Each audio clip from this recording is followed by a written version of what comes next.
Nosotros iremos hacia el sol de la libertad o hacia la muerte, y si morimos, nuestra causa seguirá viviendo. Otros no seguirán. En uno de aquellos días manifesté a mis amigos que si en Nicaragua hubieran 100 hombres que la amaran tanto como yo, nuestra nación restauraría su soberanía absoluta, puesta en peligro por el mismo imperialismo yanqui. Mis amigos me contestaron que posiblemente habría en Nicaragua ese número de hombres, o más. Augusto César Sandino. Nació en el 18 de mayo de 1895 en Niquinoomo, departamento de Masaya.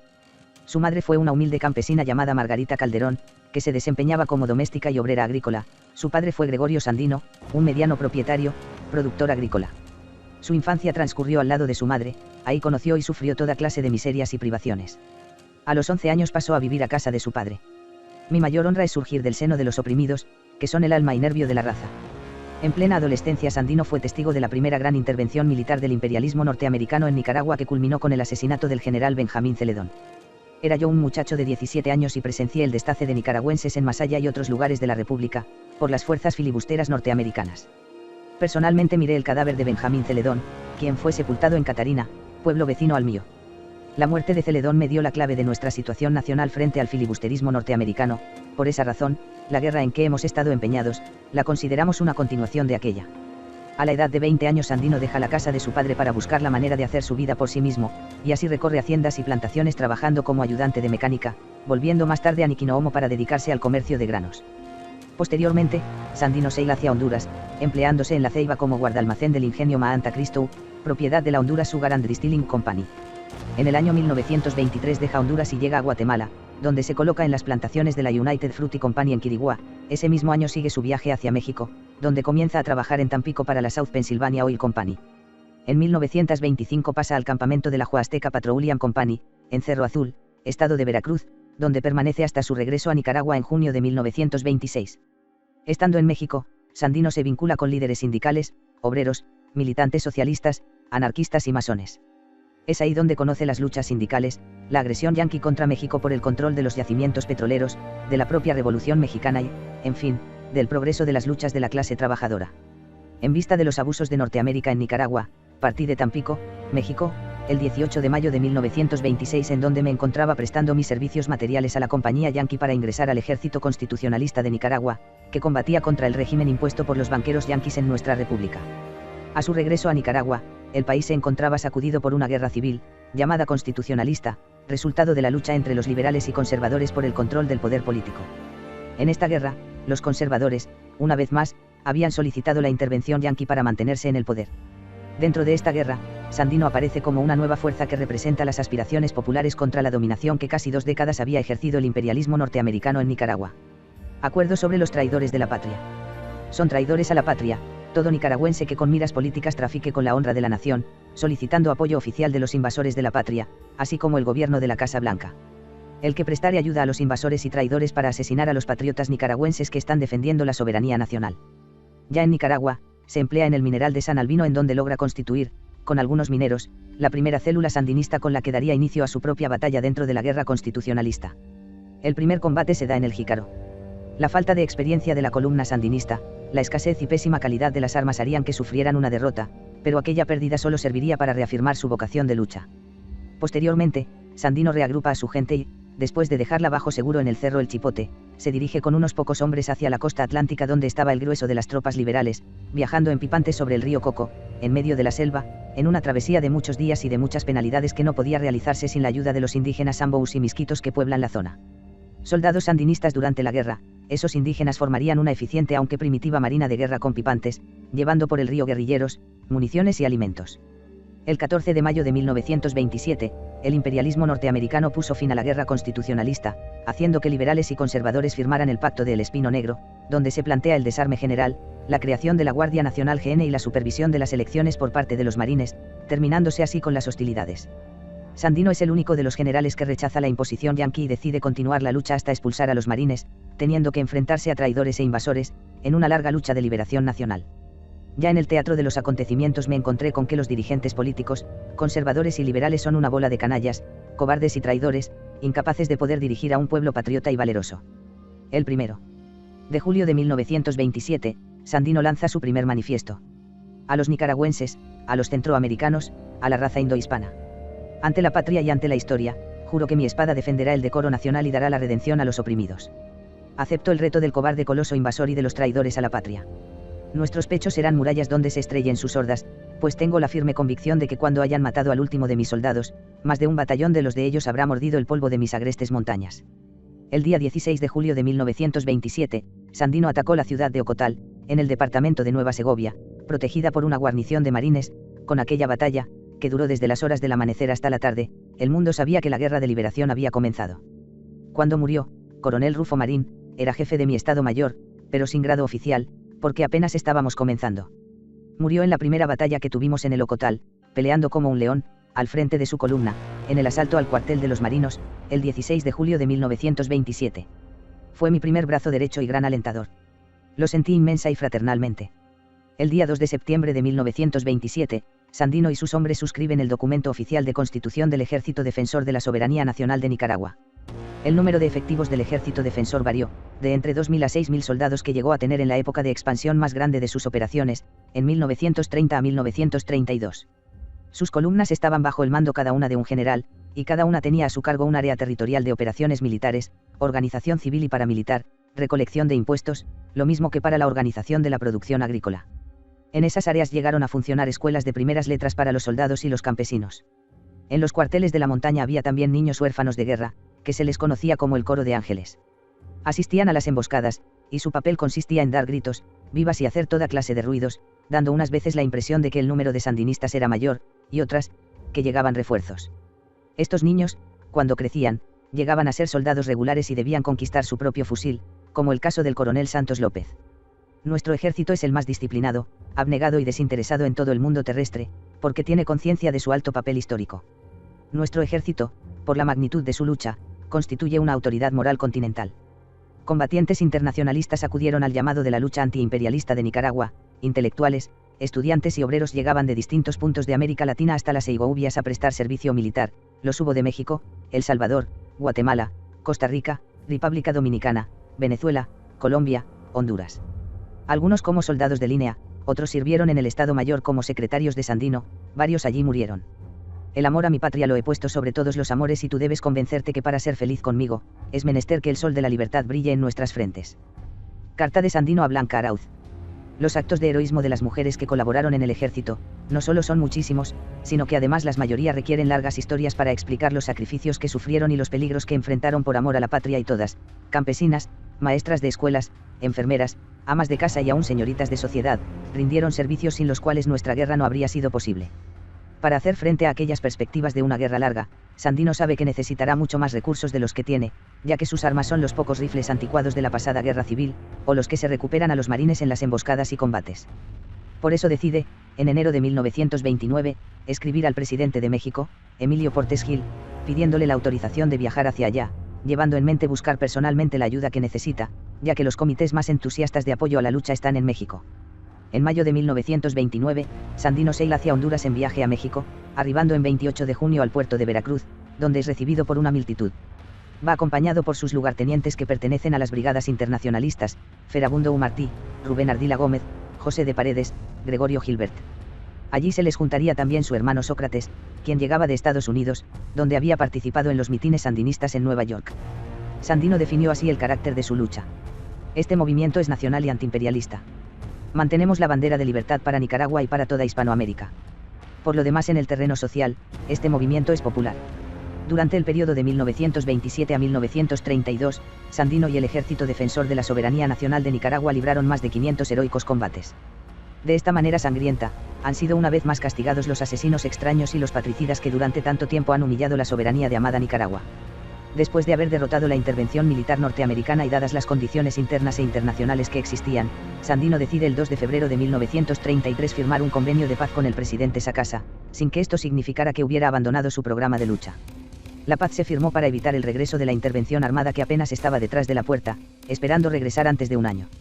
Ese es el secreto por el cual no salgo del norte, para estar pendiente de todos los momentos en que se presente la oportunidad de restaurar también nuestra independencia política económica. Después de firmado el convenio, Sandino viaja varias veces a Managua a entrevistarse con Sacasa para discutir las violaciones que a dicho convenio hacía la Guardia Nacional, asesinando y persiguiendo a los miembros del Ejército Defensor de la Soberanía Nacional de Nicaragua. La noche del 21 de febrero de 1934, Cuando Sandino regresaba de la casa presidencial, después de haber hablado con el presidente Sacasa, es detenido frente al cuartel del Campo de Marte por una patrulla de la Guardia Nacional. Don Gregorio Sandino y Sofonías Salvatierra son conducidos a prisión, mientras que los generales Sandino, Estrada y Uma Ansar son llevados al lugar de su ejecución, siendo fríamente asesinados a los pocos minutos. La orden del imperialismo y del jefe director de la GN, Anastasio Somoza García, había sido cumplida. Aquellos que creyeron que con el asesinato de Sandino perecía una línea política, militar e ideológica, estaban equivocados. El sandinismo se hallaba arraigado en la conciencia de nuestro pueblo, buscando completar la obra iniciada por el padre de la Revolución Popular y antiimperialista. Es así como surge el Frente Sandinista de Liberación Nacional, FSLN, heredero y continuador del programa popular y antiimperialista del general Sandino. Fuente: Congreso Bolivariano de los Pueblos. Conversaciones con Sandino. Por Ramón de Belaustegui Goitia, febrero de 1933. El hombre y sus ideas. Durante las 2 semanas que aproximadamente estuve en el campamento del Ejército de la Libertad, no dejé de estar a diario en conversación con el general Sandino, quien me trató desde el primer momento con una amabilidad enteramente familiar. Unas veces el caudillo me llamaba y otras iba yo a verle a su casa, que custodiaba su guardia personal, con ametralladoras en mano. El general se solía pasear en una habitación obscura contigua a la de la guardia y entraba sonriente, abrazándome, según su costumbre. Era una sencilla habitación decorada por algún calendario y un cromo en el que se veía unos cazadores de focas en un mar proceloso de hielo, disparando contra estos anfibios que se acercaban alarmantemente a la embarcación. Había un banco y unas sillas. En el banco se sentaban de ordinario algunos jefes que asistían silenciosos a la entrevista, o los soldados de retén. En un rincón se veía un montón de rifles. El general se sentaba en una sencilla mecedora, que la tenía balanceándose sin cesar. Resaltan en su cara ovalada, pero angulosa, cierta especie de asimetría en ambos lados del rostro, que contribuyen, juntamente con las comisuras de sus labios, a dar unas extrañas variaciones a su rostro. En sus ojos oscuros brilla con frecuencia una afectuosa simpatía, pero de ordinario se muestra en ellos una profunda gravedad, una intensa reflexión. El reposo de sus facciones, la fortaleza de sus mandíbulas, en ángulo bien abierto, confirman la impresión que da su conversación de una voluntad serena y afirmativa. Su voz es suave, convincente, no duda en sus conceptos, y las palabras van precisas, bien guiadas por un intelecto que ha pensando por cuenta propia en los temas que expresa. Su gesto habitual es frotarse las manos teniendo en ellas un pañuelo. Rara vez acciona ni cambia la tonalidad serena de su voz. La impresión que da el general Sandino, lo mismo en su aspecto que en su conversación, es de una gran elevación espiritual. Es, sin duda, un cultivador de la yoga, un discípulo de Oriente. Los temas de nuestra conversación fueron varios y de ordinario sin mucho orden. Yo he procurado recogerlo en distintas materias, pero guardando desde luego una absoluta realidad en los conceptos y en las frases, a fin de que el lector pueda penetrar en la psicología de este extraordinario paladín de la libertad, que ha sido tenido por muchos como un hombre vulgar y sin instrucción, quizá también como el Pancho Villa de la rebelión nicaragüense. Pero esto es absolutamente falso. El general Sandino es un espíritu delicado y fino, un hombre de acción y un vidente, como hemos dicho ya, y sin tener sino una instrucción bastante limitada, es una extraordinaria personalidad, aun aparte de su papel de libertador. Ya veo que le han tomado a usted por americano, me dijo, riéndose alegremente, la primera vez que me vio. Sí, general, le dije, pero ya se convencieron bien pronto, y no pasó nada. Todo ha sido una broma. Y luego de habernos sentado, y mientras el general inicia su habitual balanceo, le digo: me interesa sobre todo en este movimiento su aspecto espiritual más que el episódico y militar. Yo veo que hay en usted una gran fe, y yo no sé si un sentido religioso. Entiendo que todos los movimientos que han dejado huella en la historia han tenido una gran fe religiosa o civil. El liberalismo de los pueblos anglosajones, unido a sus principios religiosos, me parece más profundo y definitivo que el de la Revolución Francesa. ¿Tiene usted alguna religión? Sandino: no, las religiones son cosas del pasado. Nosotros nos guiamos por la razón. Lo que necesitan nuestros indios es instrucción y cultura para conocerse, respetarse y amarse. Yo, sin darme por vencido, le insisto. ¿No cree usted en la supervivencia de la conciencia? Sandino: de la conciencia. Yo sí, de la personalidad. Sandino: sí, del espíritu, claro está, el espíritu supervive, la vida no muere nunca. Puede suponerse desde el principio la existencia de una gran voluntad. Yo: todo es cuestión de palabras, para mí, eso es la religión, la trascendencia de la vida. Sandino: ¿cómo le digo? La gran fuerza primera, esa voluntad, es el amor. Puede usted llamarle Jehová, Dios, Alá, Creador. Y después de explicar, según su fe teosófica, el valor de los espíritus guías de la humanidad, entre los cuales coloca a Adán, Moisés, Jesús, Bolívar, mientras su palabra expresa una convicción profunda y sus ojos, opacos, se animan, continúa. Sí, cada uno cumple con su destino, yo tengo la convicción de que mis soldados y yo cumplimos con el que se nos ha señalado. Aquí nos ha reunido esa voluntad suprema para conseguir la libertad de Nicaragua. ¿Yo cree usted en el destino, en la fatalidad? Sandino: pues no he de creer. Cada uno de nosotros realiza lo que tiene que hacer en este mundo. Yo, ¿y cómo entiende usted, general, esa fuerza primera, que mueve las cosas? ¿Como una fuerza consciente o inconsciente? Sandino, como una fuerza consciente. En un principio era el amor. Ese amor crea, evoluciona. Pero todo es eterno. Y nosotros tendemos a que la vida sea no un momento pasajero, sino una eternidad a través de las múltiples facetas de lo transitorio. Yo insisto en este punto, porque creo que toda gran obra solo se ha hecho a base de una gran fe, que yo llamo religiosa y usted la llama con otras palabras, pero que no es sino el empujón de un mundo espiritual. He apercibido en su ejército esa compenetración, esa espiritualidad. Sandino, si eso es todo, estamos compenetrados en nuestro papel, todos somos hermanos. Yo recuerdo haberle hecho referencia en algún momento al sentido histórico de Napoleón y Bolívar. Sandino a Napoleón.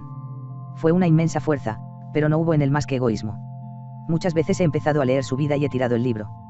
En cambio, la vida de Bolívar siempre me ha emocionado y me ha hecho llorar. Después, como el general hiciera referencia a las fuerzas espirituales que obran en la conducta de los hombres, le pregunto: ¿cree usted, general, en fuerzas de esa naturaleza que obran en los hombres sin la acción de la palabra?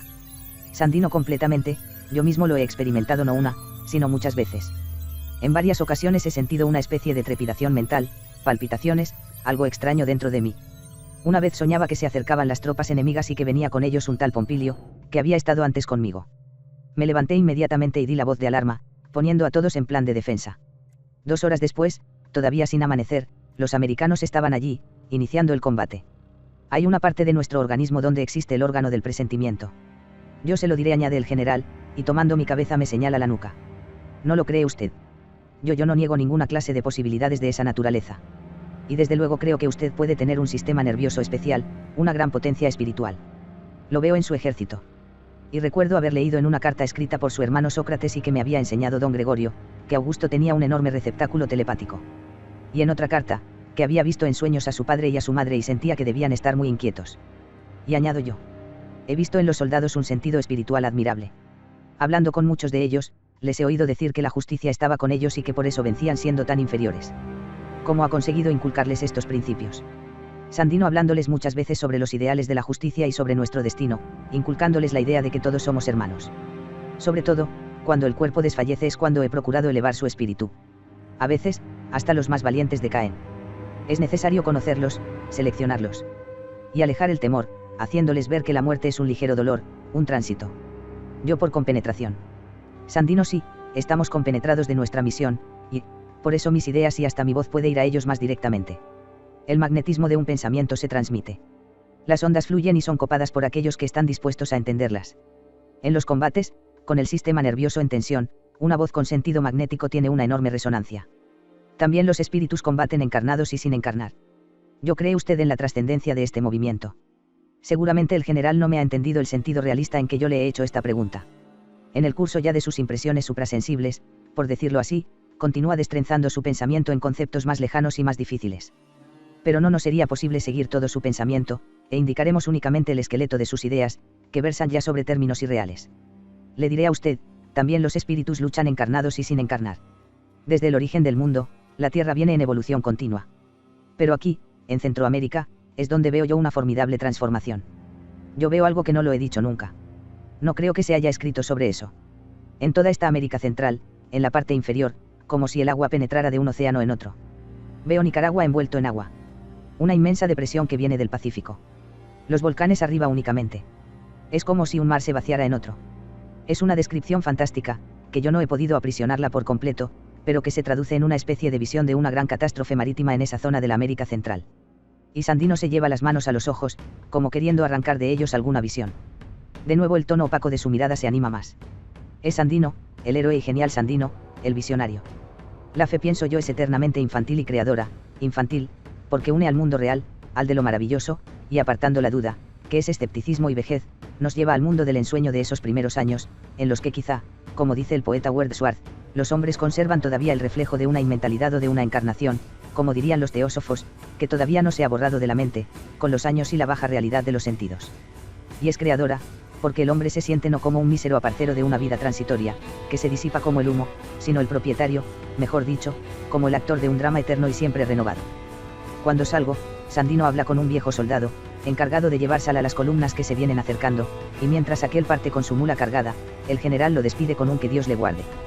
2 conversaciones con Sandino. Temas sociales. Habíamos visto al general Sandino, mientras cabalgaba con algunos oficiales, haciendo una inspección a sus tropas y me dijo: ya ve usted, nosotros no somos militares. Somos del pueblo, somos ciudadanos armados. Recordando estas impresiones sobre el aspecto social del movimiento sandinista, preguntaba una tarde al general, mientras conversábamos, y él se balanceaba en su mecedora. Se ha dicho en ocasiones que su rebelión tenía un marcado carácter social. Hasta se les había tildado de comunistas. Entiendo que este último dictado ha obedecido a una propaganda tendenciosa y de descrédito. Pero no hay programa social. Sandino en distintas ocasiones se ha tratado de torcer este movimiento de defensa nacional, convirtiéndolo en una lucha de carácter más bien social. Yo me he opuesto con todas mis fuerzas. Este movimiento es nacional y antiimperialista. Mantenemos la bandera de libertad para Nicaragua y para todo Hispanoamérica. Por lo demás, en el terreno social, este movimiento es popular y preconizamos un sentido de avance en las aspiraciones sociales. Aquí han tratado de vernos, para influenciarnos, representantes de la Federación Internacional del Trabajo, de la Liga Antiimperialista, de los cuáqueros. Siempre hemos opuesto nuestro criterio decisivo de que esta era esencialmente una lucha nacional. Ferabundo U. Martí, el propagandista del comunismo, vio que no podía vencer en su programa y se retiró. El general calla pensativo. En algunos países, como en México, se ha pensado por muchos que el movimiento sandinista era fundamentalmente agrarista. Yo he tenido ocasión de comprobar, durante mi estancia en Nicaragua, que la propiedad está muy dividida y que el país es de pequeña propiedad. Apenas hay latifundios, y estos no son muy grandes. El agrarismo, pues, no tiene un gran campo de acción. Los pocos que no tienen tierras no se mueren de hambre, como se me había dicho. Y, efectivamente, tuve ocasión de comprobar estas impresiones de tierra de promisión en forma no muy halagadora, por cierto. Hay cerca de Granada un hermoso paseo de mangos que llega hasta el lago. Mientras una especie de cancerbero que tiene la contrata de la fruta los recoge como puede, 2 o 3 desarrapados esperan la caída accidental de algún fruto para hacer su comida diaria. No les tenía cuenta trabajar en los cafetales porque solo les daban 15 centavos, y preferían esta modesta holganza. El país está destrozado, no hay trabajo por ninguna parte, según ellos.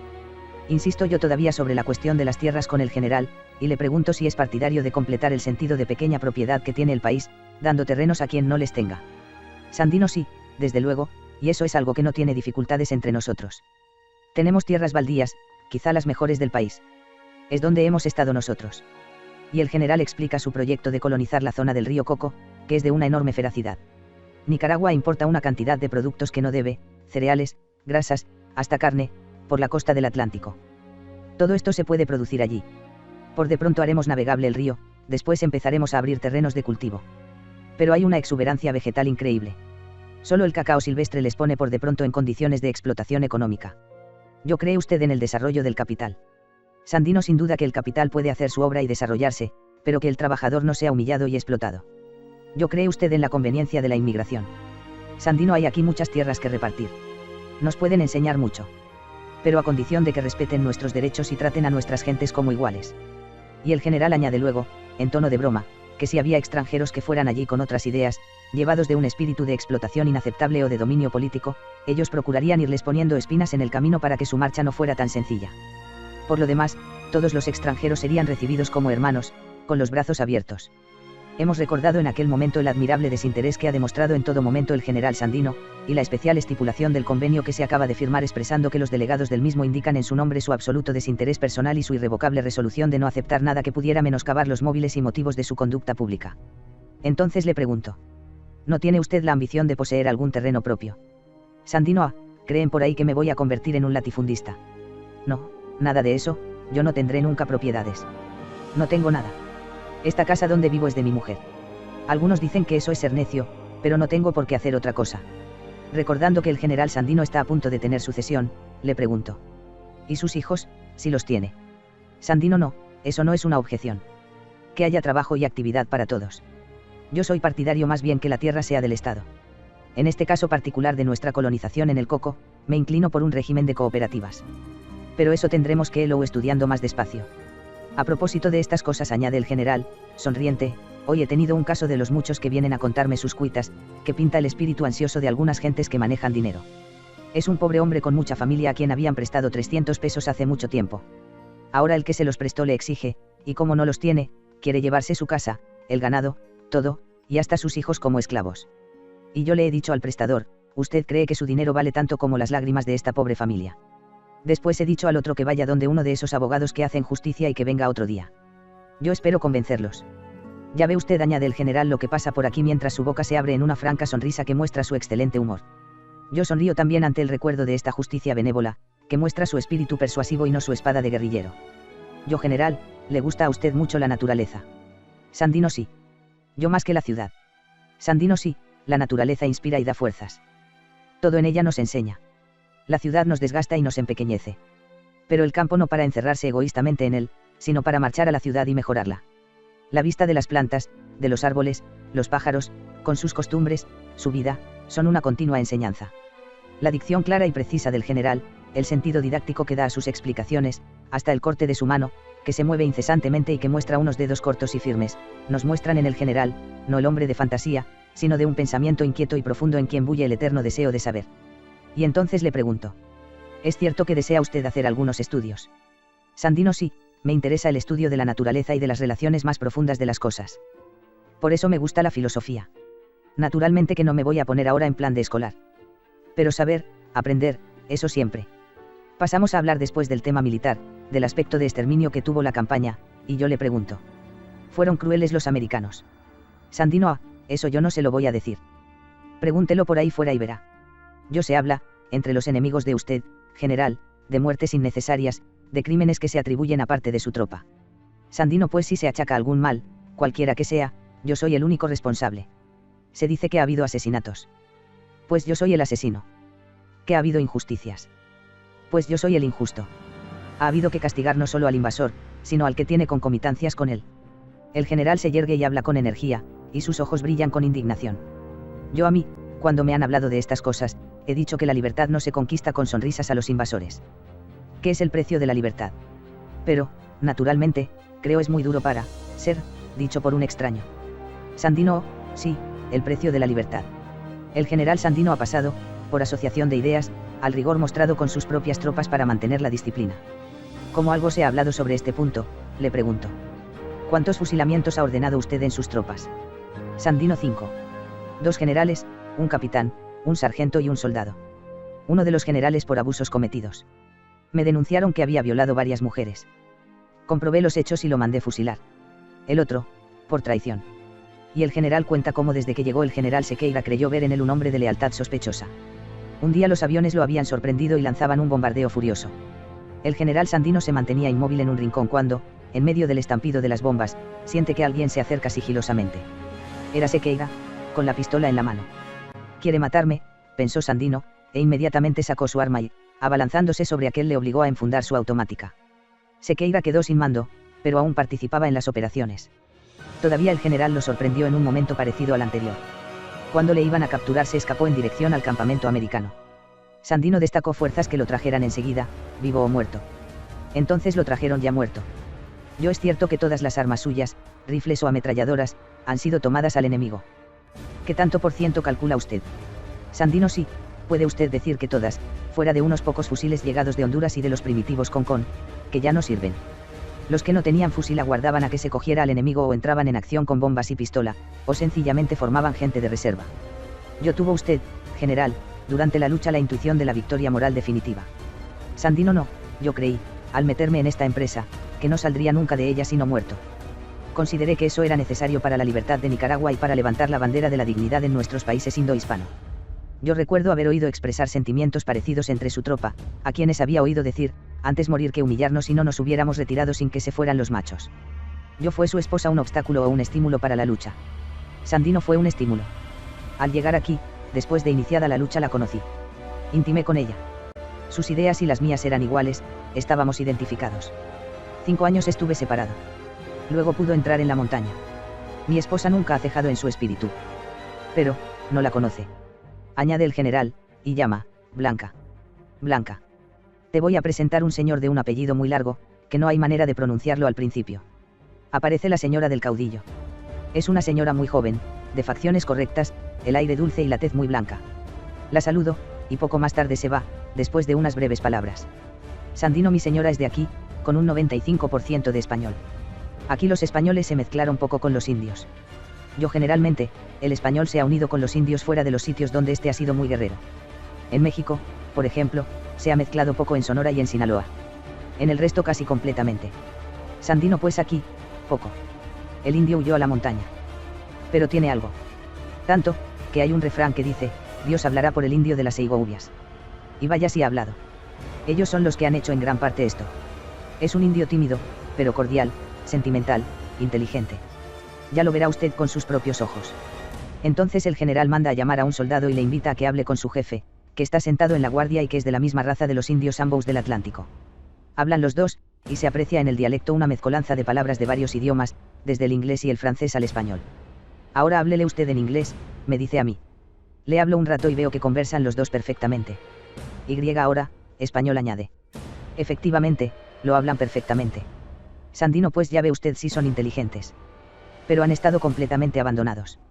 Son unos 100.000 sin comunicaciones, sin escuelas, sin nada del gobierno.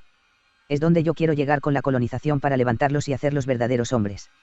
¿Yo cree usted en la transformación de las sociedades por la presión del Estado o por la reforma del individuo? Sandino, por la reforma interior. La presión del Estado cambia lo exterior, lo aparente. Nosotros opinamos que cada uno dé lo que tenga. Que cada hombre sea hermano y no lobo. Lo demás es una presión mecánica exterior y superficial. Naturalmente que el Estado tiene que tener su intervención. ¿Yo qué significan los colores de su bandera? Sandino, el rojo, libertad, el negro, luto, y la calavera, que no cejaremos hasta morir. 3 conversaciones con Sandino. Hispanoamérica, Centroamérica y España. Era la misma tarde lluviosa de costumbre. Sandino se paseaba en la habitación oscura, junto a la guardia, y al verme exclama. Sandino, sí, pase usted, tenemos gran alegría de que haya un español en el campamento, para que vea lo que somos y lo que hemos sido. Sí, de España hemos recibido un gran apoyo moral. Yo hubiera sido preferible ayuda positiva, voluntarios. Sandino, no, nos han dado algo superior, las ondas que vienen con el apoyo moral. Vale más eso que si nos hubieran enviado un cañonero con soldados y parque. Y cuenta cómo llegó hace tiempo al campamento un español que era andarín y recorría el mundo. Estuvo varios días y contó anécdotas interesantes de su viaje y de España. Tengo entendido que este andarín murió más tarde aplastado entre las ruedas de un tren en marcha. Sin duda viajaba económicamente. Y la verdad es que no recuerdo su nombre, que ya me lo dijeron.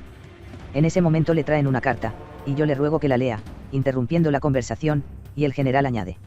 No, a usted lo consideramos como un miembro de nuestra gran familia indohispana, y no tenemos reserva. Vea usted esta carta, es de un cura amigo, que estuvo aquí mucho tiempo.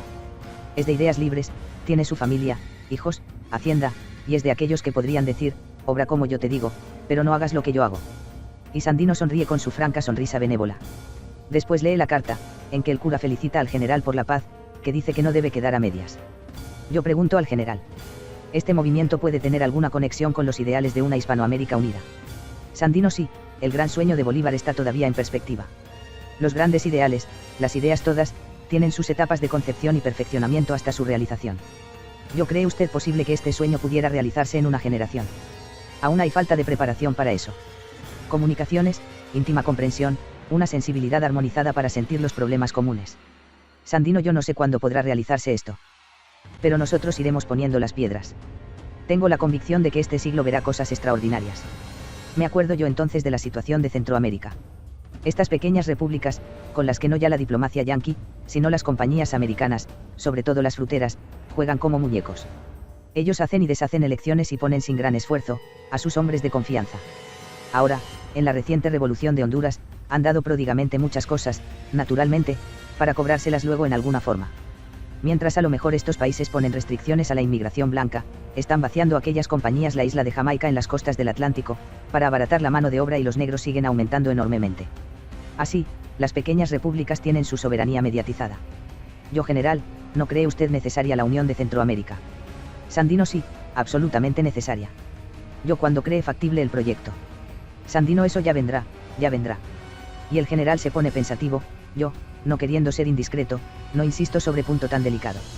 Recuerdo que el presidente Sacasa me decía que él consideraba necesaria la unión, pero con el tiempo, cuando las ideas comunes y las comunicaciones se hubieran desenvuelto suficientemente y solo a base de un mutuo acuerdo, pero pienso que hay cerebros centroamericanos dirigentes que creen que la separación representa un estado morboso, una debilidad común, alentada por el imperialismo, y quisieran ir a la unión por la fuerza. Desde luego, hay una especie de patriotismo centroamericano muy marcado.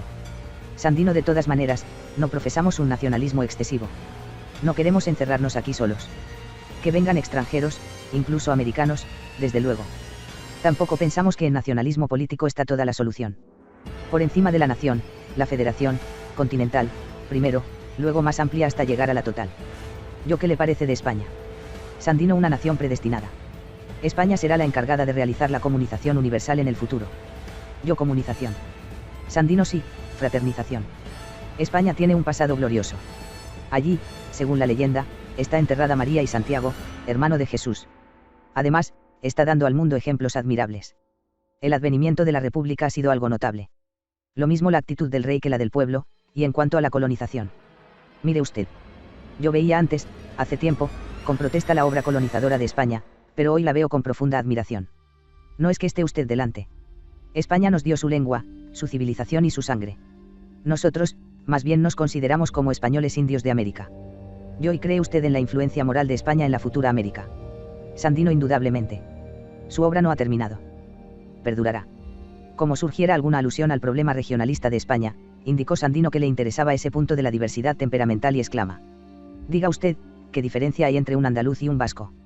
Yo creo que el andaluz representa un predominio de la imaginación, fácil comprensión de otras ideas, ingenio, claridad de conceptos, tendencia a los términos opuestos, optimismo brillante, a veces desaliento, escepticismo otras. Han pasado muchas razas por ahí. En cambio, el vasco es primitivo, con ideas simples, un monoideísta, pero estas se enraizan en lo más profundo de su ser, y no se contentan con vivir, sino que tienden a realizarse a la acción. Hay escondida por allí una gran espiritualidad. Es optimista por naturaleza. Sandino, me parecen interesantes estas diferencias. Hay algunas otras. Yo sí, el catalán y el gallego, por ejemplo, representan también profundas variedades comarcales y raciales, dentro de la unidad histórica y espiritual. En cuanto a la común armonía del conjunto, todo depende de los grandes ideales comunes. Después, Sandino hace referencia al vascuense. Yo he trabajado con vascos, dice, y los conozco bien. El vascuense está relacionado con el sánscrito. Hay en el espíritu de los vascos algo de internacional. Están unidos al mundo. Por eso en todas partes se encuentra como en su casa. Luego, entrando en el tema de la política española, pregunta: ¿se orientan bien las cosas? Yo tengo la convicción de que sí. Hay al frente de España un carácter magnífico, es hazaña. Su obra es afianzar el alma tradicional, el esqueleto de España, e incrustarlo en la evolución moderna. Es el verdadero líder. No va detrás de las masas mendigando, las orienta y las guía. Sabe enfrentarse a una opinión injusta o necia, aunque la tenga la mayoría. Yo espero que lleve tras de sí, en un partido propio, una buena parte de la mejor energía española, los intelectuales, los profesionales, los pequeños propietarios independientes y el capitalismo consciente y evolucionista. Azaña es un hombre de acción, es un hombre providencial. Sandino y la República. Yo, a mi modo de ver, la República tiene que resolver la gran antinomia de los tiempos modernos, en máximo de estatismo con el máximo de libertad, los avances del ideal del trabajo con la defensa y el estímulo del bienestar común. El porvenir es todavía de la clase media. Esta y el capitalismo consciente pueden enarbolar todavía una gran bandera, no una bandera vergonzante, sino altiva e independiente. Si el capitalismo debe entregar algún día su herencia o transformarse definitivamente, debe hacerlo con dignidad, como quien ha cumplido una misión histórica, no como el ladrón sorprendido con las manos en la masa. Entretanto, debe orientar, debe participar en el gobierno, como toda fuerza vital. Además, hoy en día la libertad peligra de nuevo, y no me refiero a eclipses parciales, que pueden ser necesarios. El liberalismo no ha muerto, ni morirá nunca, mientras haya un hombre de corazón libre. Yo creo que alrededor de todo esto debe girar el programa de una república española. Sandino, usted me ha pedido un autógrafo. Yo sí, mi general. Sandino, yo se lo daré, haciendo un saludo a España. Al pueblo español, un saludo por conducto del XXXX escritor señor Belaustegui Goitia, quien ha recibido las impresiones de nuestros últimos esfuerzos libertarios. San Rafael del Norte, Feb 13 a 1933.